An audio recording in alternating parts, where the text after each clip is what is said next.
In 44 BC, one of history's most enduring figures fell victim to arguably the most famous conspiracy in recorded history. The assassination of Julius Caesar on the floor of the Roman Senate took place on the 15th of March, or the Ides of March, 44 BC. Prior to the Roman dictator being slain, the Ides of March was a day that had wide religious, lunar, and other significance in the Roman calendar. Following the events of 44 BC, however, the day took on even greater significance. Beware the Ides of March, as William Shakespeare would write centuries later. The plot that led to the assassination of Caesar involved more than 60 senators and influential figures in ancient Rome. Why did these powerful people conspire in such a way? The motives of the conspirators were varied, yet fueled by self-interest as much as by any other noble motivation in many instances. Caesar's unrivaled power, lifestyle, and popularity amongst the people were key reasons. In the years prior to Caesar's assassination, his life reads like a mixture of an epic film and a scandalous soap.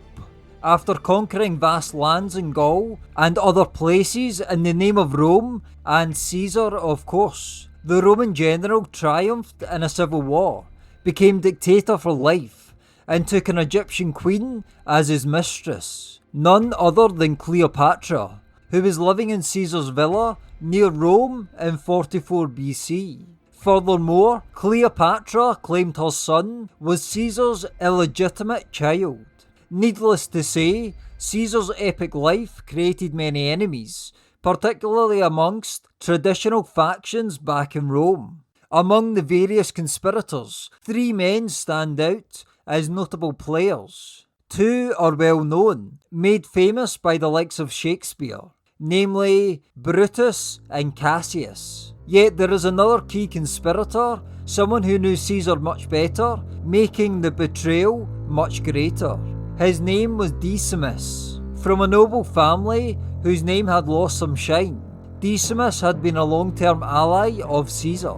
Yet why did he turn against him? One reason for Decimus's betrayal was Caesar's refusal to honour him with a victory parade.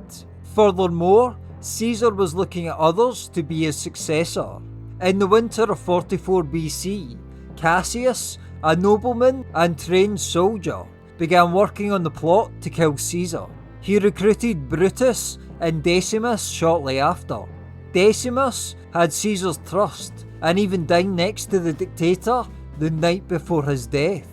Furthermore, on the morning of the 15th, Caesar decided not to attend the Senate meeting that noon, perhaps due to whispers of a conspiracy.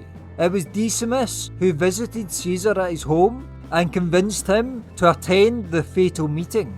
During a Senate meeting on the Ides of March, Caesar was assassinated.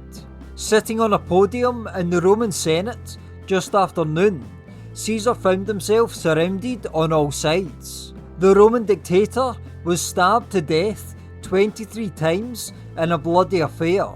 In the immediate aftermath, Decimus provided security for the conspirators. His group of gladiators also served as a private security force, and they escorted the assassins from the Senate floor to safety, protecting them in the chaotic days that followed.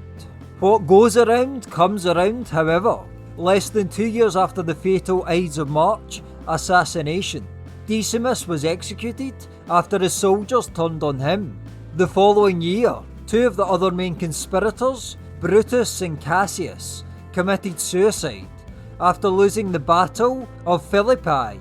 In relation to Rome, the events that transpired after the assassination of Caesar were not the ones desired by the senators. The Roman Republic eventually fell after a series of civil wars and skirmishes, giving rise to the Roman Empire.